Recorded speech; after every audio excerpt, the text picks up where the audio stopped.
Let us be very clear. I think sometimes we take it for granted.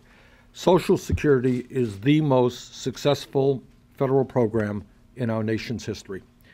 For 75 years, through good times and bad, Social Security has paid out every nickel owed to every eligible American. Social Security has not contributed one nickel, not one nickel, to the federal budget deficit or the national debt.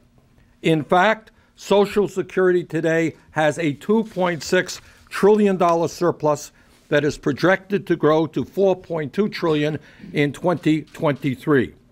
It is absurd, therefore, to be discussing Social Security within the context of deficit reduction when Social Security hasn't contributed to the deficit. We believe that Social Security is our most important program to keep old people out of poverty and to maintain the social contract that we had with them when they signed up for their Social Security card. Social Security is a very successful program. If every single program in the federal government operated like Social Security, we'd be here today in surplus. Because Social Security has a funding mechanism. It's an insurance program.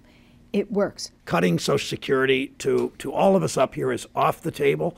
That's why Senator Sanders' legislation is so important. Now, others say we should raise the retirement age. And for people like us that talk for a living, people like us that have jobs like this, perhaps raising the retirement age is not a big deal. But for the worker that works on the factory floor, stands on a factory floor year after year, decade after decade, they can't work till they're 70 years old. For a woman that works in a diner in Parma, Ohio, that's walking floors, serving people, she can't work till she's 70 years old.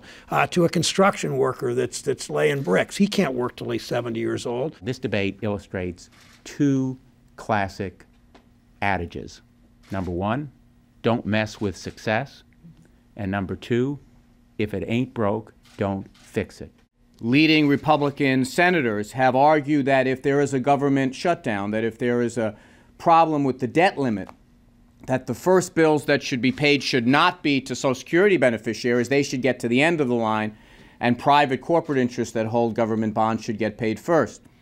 And of course, we know that a commission appointed by President Obama has proposed changes in the Social Security Trust Fund, and buried deep in their documents, you see the words, this program does nothing to contribute to the debt or deficit. In fact, it adds to the surplus dramatically. The point that everybody made here today, this country faces a lot of very serious crises which should be dealt with yesterday. Social Security happens not to be one of them.